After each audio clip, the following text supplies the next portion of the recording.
session, we're going to be talking about how to sell yourself in personal branding, which we did just touch on. So this is really good for like if you're looking for work, but as well if you are a startup founder. And so we've got some experts coming up. We have Jonathan Orvraith from Growth Hackers. We have Sean Law from Dooley, who are hiring at the moment. And we also have Keith Koo from Silicon Valley Insider, which I'm sure you all might be familiar with. So I'm going to bring them up to the stage, give them a nice warm welcome. Hey guys, amazing to have you. Hi Jessica, hi guys. Bonjour, bonjour. Bonjour. I'm so excited. Firstly, we could start even with Dooley because you guys are hiring at the moment. I don't know if you've done many interviews yet, but what's kind of the funniest story you've had from an interview perspective, or a way someone like marketed themselves to you for a job? What would that be if you had to think of any memorable interviews? Probably it's a funny story. We had a senior developer come in for a interview. It was great. He came in for the code testing, questionable, and then just disappeared. And we had we were there ready to hire him, and he just disappeared. Wow. And that's actually quite common, where people just are, as much as we have multiple people interested in joining us, people also have multiple companies that they're interviewing for. So as much as the pressure is on the candidate, there's the same amount of pressure on the business hiring. Oh, this literally is like the perfect segue, I've got to say. So this is great. Okay, so this is so important. Firstly, as a company, for anyone who's watching this that might be a startup and you're looking to hire, there are certain candidates where you can put a contract in front of them. It's not going to impress them, okay? There's not every candidate is desperate for a job, believe it or not. There are some candidates who get calls every week for jobs, okay? So this is exactly where it comes in, and Jonathan can give us some tips. Like, how can a brand position themselves to be more appealing to, you're competing against the Microsofts of the world and all these other VMware who we're talking with today. How can we position, as a startup to be the company to go and work for? Maybe Jonathan, if you can give us some tips on that. But first, what I like for working with startups, it's like you can really make a difference when you work at a startup. The impact that you have, your work that you're going to do for the startup is going to be huge. I mean, for example, if I start to work for, let's say, Google tomorrow, if I'm sick for 2 weeks, I don't think Google is going to crash. But if you work at a startup and you're sick for 2 weeks, the startup is not going to go well.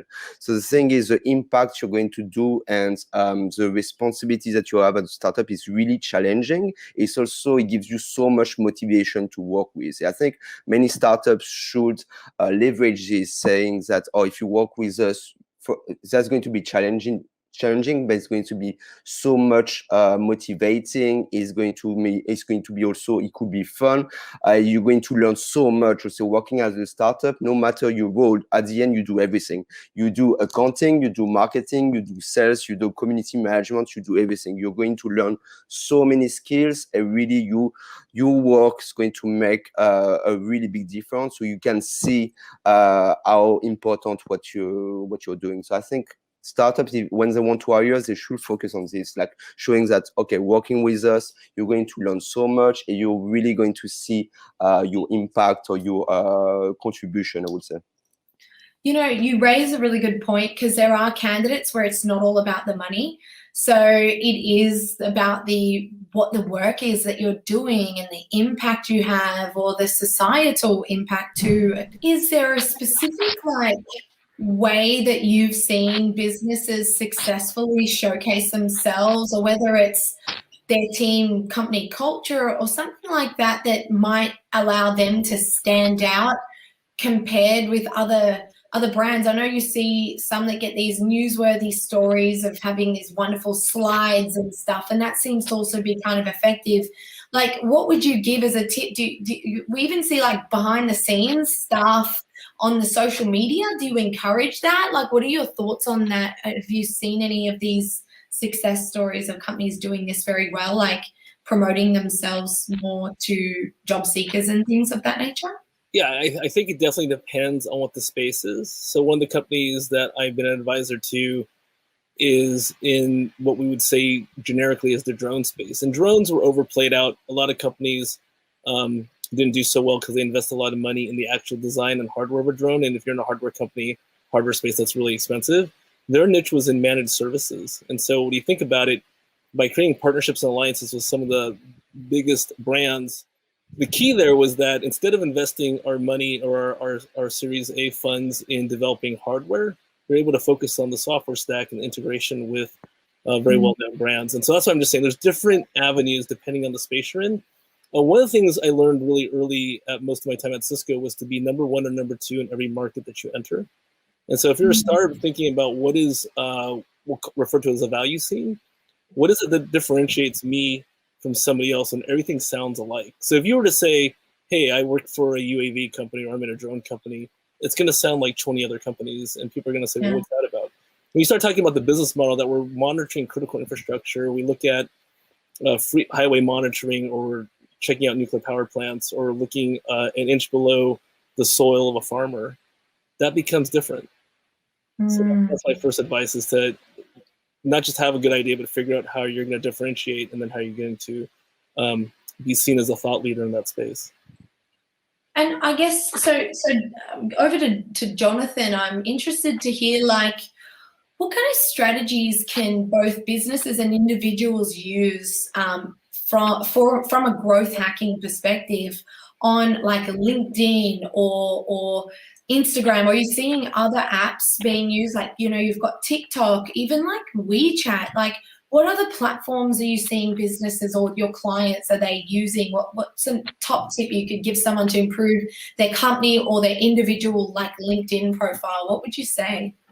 So actually, I will repeat what Keith said in a way. It's like it depends on the industry and depends on each company, because you mentioned LinkedIn or TikTok. I mean, if your target audience are like retired people, let's say, don't go on TikTok. I think it's more like for teenagers or something. But if you're in the B2B industry, definitely LinkedIn is the way to go.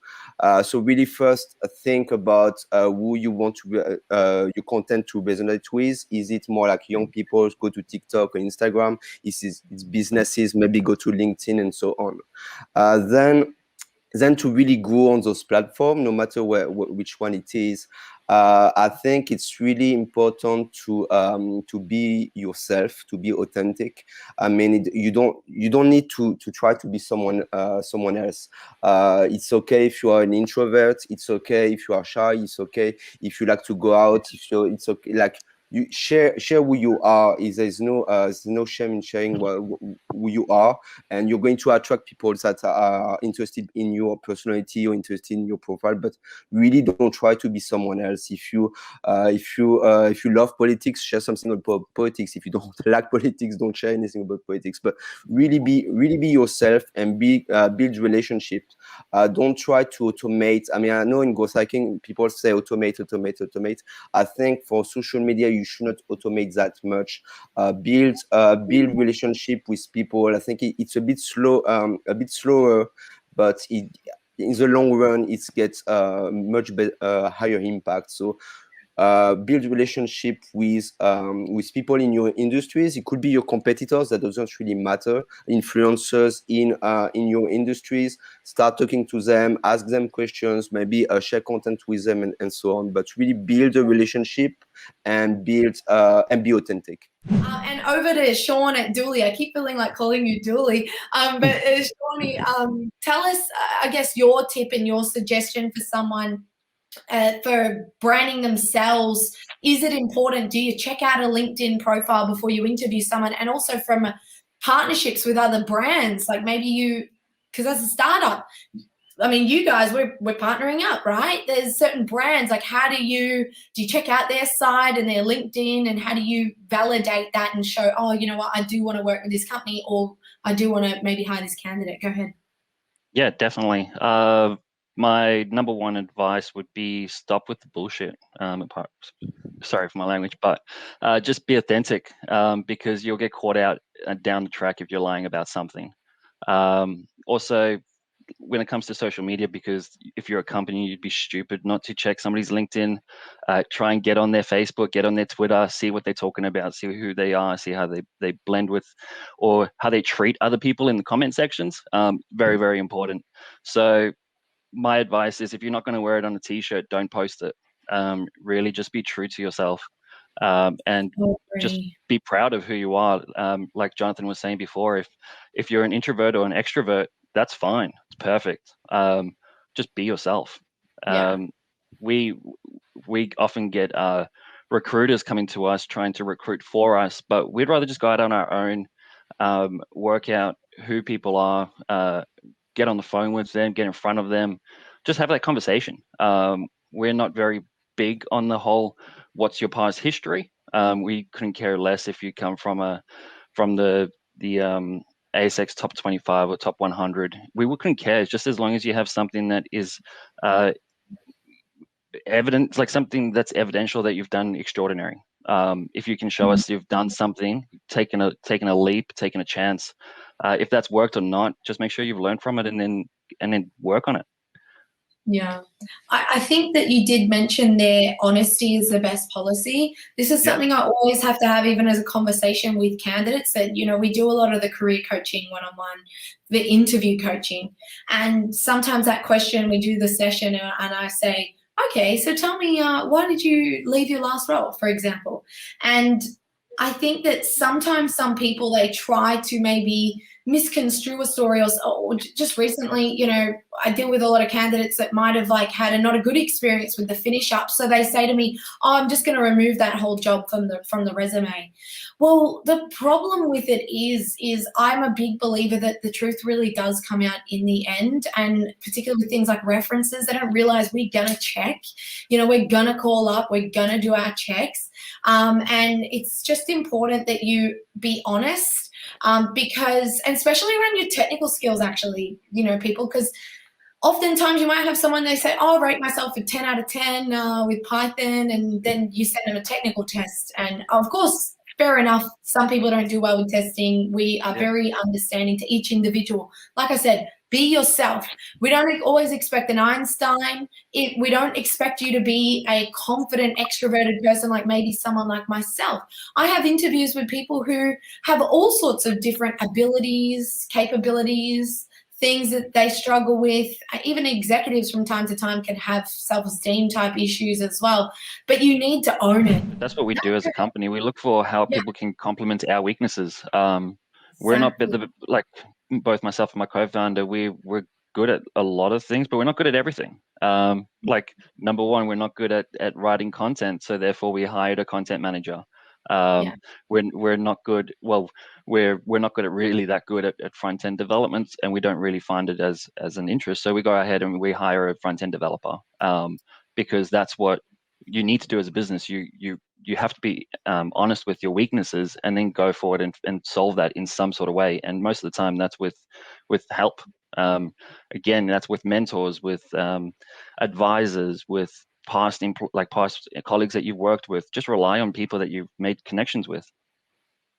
Yeah, I completely agree with, sorry to cut you, but yeah, I completely agree with Sean. Like, you get with the complementary skills, like look for it. For example, if you're a startup, if you are 2 or 3 founders, if you all have the same skills, it's not going to work. I mean, you need to find someone who's got different skills. If you're a web designer, find a copywriter. If you are a copywriter, find, I don't know, like a product manager. It doesn't really matter, but find what you don't have.